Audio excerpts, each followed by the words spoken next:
Hello दोस्तों, let's welcome to GS exams cracker.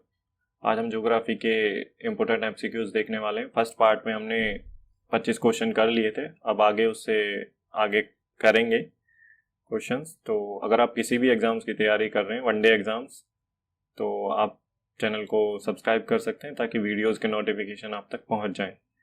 तो चलिए स्टार्ट करते हैं, आपका ज़्यादा टाइम नहीं लूँगा। तो क्वेश्चन नंबर 1 देख लेते हैं। Summer and winter season in a year are caused by. ये कह रहा है कि जो अर्थ पे समर और विंटर सीजन आते हैं वो क्यों ऐसा होता है। तो आंसर है इसका revolution of earth on it's inclined axis. देखिए, अर्थ ना अपने एक्सिस पर इंक्लाइंड होती है और रिवॉल्व करती है अपने ही एक्सिस पे। उसकी वजह से क्या होता है, जब हमारा नॉर्दर्न हेमिस्फीयर सनलाइट के प्रेजेंस में आता है तो समर होती है, और जब सनलाइट की प्रेजेंस में साउदर्न हेमिस्फीयर आता है तो क्या होता है ना, विंटर होती है। तो आपका ये थोड़ा कंसेप्ट है, आपको समझना पड़ेगा। तो इसके लिए मैं अलग से क्लास ले लूँगा कि कैसे समर और विंटर्स होता है। तो आप अभी बस इतना ध्यान रखिए कि समर अपने वो अर्थ अपने इंक्लाइंड एक्सिस पर रिवॉल्व करती है, तभी समर और विंटर होता है। तो चलिए नेक्स्ट क्वेश्चन देख लेते हैं। Question number 2, advance sunrise and delayed sunset found in the sky are due to the phenomena of. कहना चाहता है कि जब हम देखते हैं सुबह सनराइज जो होता है 2 मिनट पहले दिखता है हमें, और सनसेट होने के 2 मिनट बाद तक रहता है, तो इस फिनोमिना को क्या बोलते हैं? Refraction of light. देखिए, रिफ्रैक्शन ऑफ लाइट का मतलब क्या है? जैसे कोई लाइट है एक मीडियम से दूसरे मीडियम में जाती है, जैसे अभी जैसे कोई रेयरर मीडियम है ना, उससे अगर denser medium in the sense of की वाटर है, तो लाइट अपने पाथ से डेविएट हो जाएगी। मैं अच्छा सा एग्जांपल देता हूँ आपको। जैसे आपको स्टिक लीजिए और बाल्टी में एक बाल्टी पानी लीजिए, उसमें उस स्टिक को डुबाएंगे तो आप देखेंगे ना कि जो स्टिक है हमको मुड़ी हुई दिखेगी। इसी को बोलते हैं रिफ्रैक्शन ऑफ लाइट। इसी फिनोमिना पे हमें ये सूर्य सनराइज से पहले दिखता है, और सन जब सनसेट हो जाता है उसके बाद भी हमें दिखता है।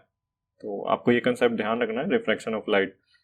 तो चलिए क्वेश्चन नंबर 3 देख लेते हैं। If the orbit of planet is an ellipse then what is the point at which the sun is located called. मतलब ये कह रहा है कि जैसे अभी हमारा प्लैनेट है वो इलिप्टिकल पाथ में सन के अराउंड इलिप्टिकल पाथ में घूमता है ना, रोटेट करता है। तो जो सन है उस पॉइंट को क्या बोलेंगे? जो बीच में जो पॉइंट है, जैसे सन हमारा बीच में, हमारी अर्थ रोटेट कर रही है इलिप्टिकल पाथ में, तो इस पॉइंट को क्या बोलेंगे हम सन को? तो इसे फोकस बोलते हैं। देखिए, एग्जाम में ना कई बार पूछ लिया है ये क्वेश्चन, तो आप इसे थोड़ा ध्यान रखिए। चलिए क्वेश्चन नंबर 4 देख लेते हैं। Our solar system is a part of which galaxy. देखिए, हमारे ब्रह्मांड में बहुत सारी गैलेक्सी हैं, और हम किस गैलेक्सी का पार्ट है? उन्हीं में से एक गैलेक्सी है मिल्की वे गैलेक्सी। तो हमारी जो जो जिसका हम पार्ट हैं वो है मिल्की वे गैलेक्सी। तो चलिए नेक्स्ट क्वेश्चन देख लेते हैं। Question number 5, planet that has moon called Ganymede. देखिए, ये कहना चाहता है कि प्लैनेट है जिसकी सैटेलाइट है। मून का मतलब क्या है ना, सैटेलाइट, जो किसी प्लैनेट के चारों तरफ चक्कर लगाते हैं। ठीक है, तो गैनीमेड नाम का एक मून मतलब सैटेलाइट किस प्लैनेट के अराउंड चक्कर लगाता है, उसकी सैटेलाइट है या मून है। प्लैनेट का नाम क्या है? जुपिटर।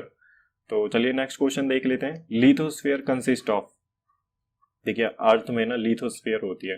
अर्थ ना हमारी अंदर इंटीरियर जो अर्थ होता है वो कई पार्ट्स में डिवाइड होता है, जैसे क्रस्ट हो गया, मेंटल हो गया, कोर हो गया।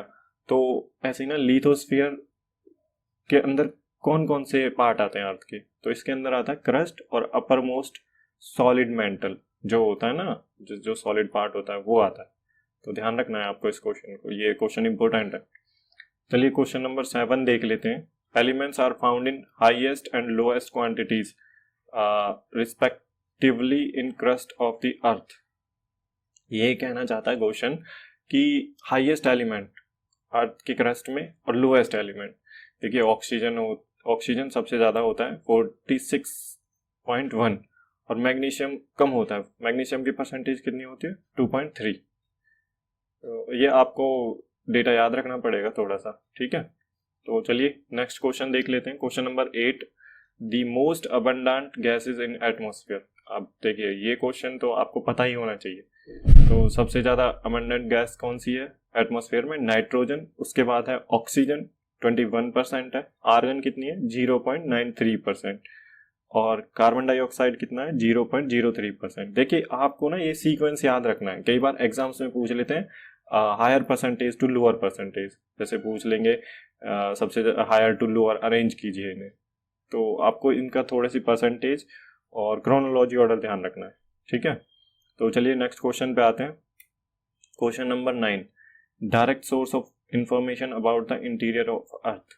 देखिए हम ना इंटीरियर ऑफ अर्थ के बारे में कैसे पता लगा सकते हैं, जो हम इनडायरेक्ट सोर्सेज जैसे कि हो गया आपका अर्थक्वेक, अर्थक्वेक हमारा इनडायरेक्ट सोर्स है कि अर्थ के अंदर क्या है, लेकिन जो वोल्केनो निकलते हैं अर्थ के अंदर से वो तो डायरेक्ट सोर्स है, अब उनसे हम पता कर सकते हैं कि अर्थ का इंटीरियर कैसा है। तो चलिए नेक्स्ट क्वेश्चन देख लेते हैं। What is the average density of the earth. Density के ऊपर क्वेश्चन है कि अर्थ की जो डेंसिटी है, एवरेज डेंसिटी वो कितनी है, तो इसका ध्यान रखना है आपको 5.5 ग्राम पर सेंटीमीटर क्यूब, ठीक है। तो चलिए next question, question number 11, 49th parallel is the boundary line between which country, which two countries. तो ये यूएसए और कनाडा के बीच है, जैसे इंडिया और चाइना के बीच मैकमोहन लाइन है ना, कुछ इसी तरह से ये यूएसए और कनाडा के बीच है। तो आपको थोड़ा जो इम्पोर्टेंट कंट्रीज हैं उनके बीच की जो लाइंस हैं वो आपको ध्यान रखनी है, और मैं इसके ऊपर भी एक टॉपिक लेके आ जाऊंगा, ठीक है, सारी बाउंड्री लाइंस के ऊपर, आप चिंता ना करें। चलिए नेक्स्ट क्वेश्चन देख लेते हैं। Question number 12, international date line is called. तो इंटरनेशनल जो डेट लाइन है ये हमारे पैसिफिक ओशन से पास होती है, ठीक है, और 180 डिग्री लैटिट्यूड, जो 180 डिग्री लैटिट्यूड नहीं सॉरी लॉन्गिट्यूड है, ये 180 डिग्री लॉन्गिट्यूड पर, और पैसिफिक ओशन से पास होती है, ठीक है, जिगजैग पोजीशन में है, ये बिल्कुल स्ट्रेट नहीं है, जिगजैग पोजीशन में। तो चलिए देखते हैं next question, question number 13, a difference between two longitudes at equator is near by equivalent to kilometres. मतलब कहना चाहता है कि जैसे लॉन्गिट्यूड्स होते हैं, हमारी लॉन्गिट्यूड्स लाइंस होती हैं, तो इक्वेटर पे उनका डिस्टेंस, जो उनके बीच का डिस्टेंस होता है सबसे मैक्सिमम होता है, और सबसे जो कम होता है वो होता है पोल्स पर। तो जो सबसे मैक्सिमम होता है वो 111 किलोमीटर होता है इक्वेटर पे, आपको ध्यान रखना है इस बात। इंपॉर्टेंट क्वेश्चन है, आप थोड़ा याद रखें, फैक्चुअल डेटा पूछ लेते हैं कई बार। तो चलिए नेक्स्ट क्वेश्चन देख लेते हैं। Question number 14, composite volcano cone is also called strata because of. देखिए स्ट्रेटा का मतलब आपको ध्यान रखना है लेयर्स, जो जैसे अभी वॉल्केनिक एक्टिविटीज हुई तो कुछ ना उनके बाद जैसे वॉल्केनिक एक्टिविटीज होती हैं तो इंटरनल मैग्मा बाहर आता है, मैग्मा जब बाहर आता है तो वो डिपॉजिट होता है अर्थ की सरफेस पर, तो जब लेयर्स में डिपॉजिट होगा तो उसे कंपोजिट वॉल्केनो कहेंगे, ठीक है। और ये सीड्स की फॉर्म में होगा, altering seeds of lava and pyroclastic material, जो इसका मटेरियल होगा पायरोक्लास्टिक होगा और सीड्स की फॉर्म में ये जमा होगा, layer by layer by layer, ठीक है। तो चलिए नेक्स्ट क्वेश्चन देख लेते हैं। The cup shaped mouth of the volcano is called crater. देखिए जब वॉल्केनो हो गया, वॉल्केनो इरप्ट हो गया, उसके बाद काफी टाइम बाद जो उसका माउथ होता है ना वो कप शेप में हो जाता है, क्रेटर। जैसे महाराष्ट्र में हमारे पास क्रेटर लेक है, तो वो वॉल्केनिक लेक ही है, ठीक है, वो एक्सटिंक्ट वॉल्केनो हो गया है, उसके बाद जो वो होता है कप शेप फॉर्म बनती है उसके माउथ पर, उसे क्रेटर बोलते हैं, ठीक है। आपको क्रेटर लेक का अच्छा एग्जांपल है महाराष्ट्र में क्रेटर लेक है, ठीक है। तो चलिए नेक्स्ट क्वेश्चन देख लेते हैं। Question number 16, seismic gap are. Seismic gaps क्या होते हैं? देखिए आंसर है इसका part of the plate boundaries in ocean where tsunamis occur frequently. मतलब सीज्मिक गैप्स का मतलब ये है कि वहां पे अर्थक्वेक एक्टिविटीज होंगी, है ना, और आप मतलब यहाँ पे एक्टिवनेस होगी, उसमें क्या नाम है सीज्मिक एक्टिविटी, उसमें क्या कहते हैं उसे, सॉरी, जैसे अभी वॉल्केनो हो गया तो वॉल्केनिक एक्टिविटीज वहां पे होंगी, सुनामीज आएंगी, और ये अर्थ के सरफेस के नीचे होगा, ठीक है। जैसे ये कह रहा है कि part of the plate boundary in ocean where tsunamis occur frequently, मतलब ओशन के नीचे हो। तो चलिए नेक्स्ट क्वेश्चन देख लेते हैं। Question number 17, volcanic ring of fire related to which ocean. अब देखिए वॉल्केनिक रिंग ऑफ फायर किस ओशन में? पैसिफिक ओशन में, और बिल्कुल कॉर्नर पोजीशंस में है ये, ठीक है। यहाँ पे एक्टिव वॉल्केनो है, एक्टिव वॉल्केनो क्यों बोलते हैं यहाँ पे, क्योंकि प्लेट्स का ना मार्जिन है यहाँ पे, और यहाँ पे बहुत ज़्यादा वॉल्केनिक एक्टिविटीज होती है, इसलिए इसे वॉल्केनिक रिंग ऑफ फायर बोलते हैं। तो क्वेश्चन नंबर 18 देख लेते हैं। The point on the earth surface directly above the origin of the earthquake is known as. देखिए जैसे अर्थक्वेक है, अर्थक्वेक अर्थ के नीचे होगा, तो जो सेंटर होगा ना अर्थक्वेक का उसे बोलेंगे हाइपोसेंटर। अब एक ना उसी पॉइंट के ऊपर अर्थ की सरफेस पर जो पॉइंट होगा उसे बोलेंगे एपिसेंटर। ठीक है, अर्थ के अंदर होगा तो हाइपोसेंटर है, और अर्थ के बिल्कुल जैसे अर्थक्वेक आया तो अर्थ के जो सरफेस पर पॉइंट होगा उसके बिल्कुल जस्ट अबव ओरिजिन से, तो उसे बोलेंगे एपिसेंटर। ठीक है, ये क्वेश्चन आप ध्यान रखिए, इंपॉर्टेंट है। तो चलिए क्वेश्चन नंबर 19 देख लेते हैं। Lighthouse of the Mediterranean sea. देखिए आपको ना मेडिटेरेनियन सी के जो आसपास की कंट्री है उनका थोड़ा याद रखना है, और उसमें कौन कौन से आइलैंड है। ठीक है, इटली का कौन सा है, फ्रांस का कौन सा है, वो थोड़ा ध्यान रखना है आपको। आप उसे देखिए, ऑब्जर्व कीजिए, मैप लीजिए, ऑक्सफोर्ड का आता है मैप। ठीक है, स्टूडेंट एटलस के नाम से आता है ऑक्सफोर्ड का, आप वो मैप खरीद लीजिए और देखिए, ऑब्जर्व कीजिए एंट्रीज क्या क्या है उसमें। तो देख लेते हैं lighthouse of the Mediterranean कौन है, Stromboli of Sicily. Light house क्यों बोलते हैं, यहाँ पे हाईएस्ट एक्टिव वोल्केनो है, तो इसलिए इस जोन को बोलते हैं लाइट हाउस। तो ये स्ट्रोम्बोली है, स्ट्रोम्बोली ऑफ सिसिली आइलैंड। ठीक है, इटली के पास ही पड़ता है, बिल्कुल मेनलैंड है जो उसके बिल्कुल पास है। तो चलिए क्वेश्चन नंबर 20 देख लेते हैं। Study of lakes. देखिए हमारे वर्ल्ड में बहुत सारी लेक्स हैं और उनकी स्टडी होती है, तो उस स्टडी को क्या बोलते हैं, limnology. Question number 21, the Pennines Europe, Appalachian mountain America and Aravallis India are the example of. ये ओल्ड माउंटेन रेंजेस हैं। ठीक है, आपको इन माउंटेन रेंजेस को याद रखना है।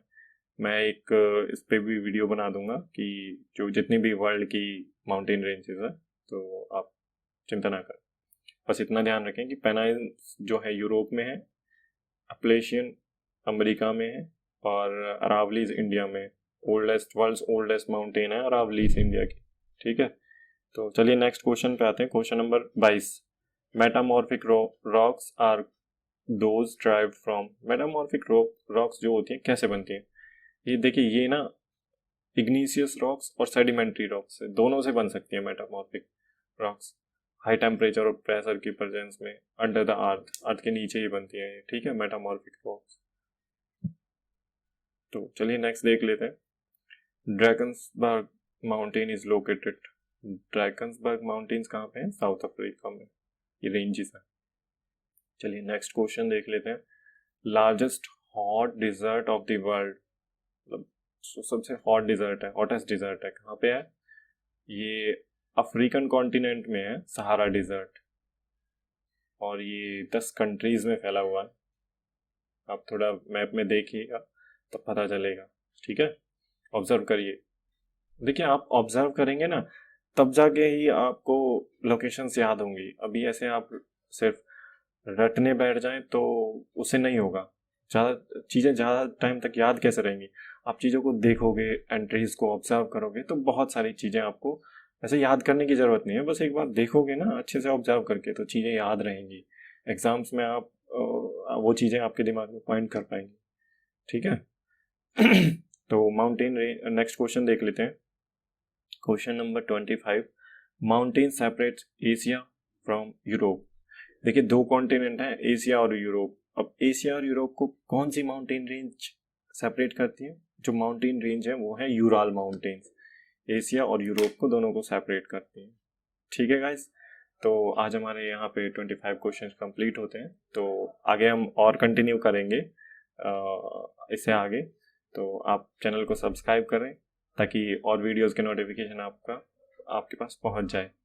तो चलिए, थैंक यू, जय हिंद।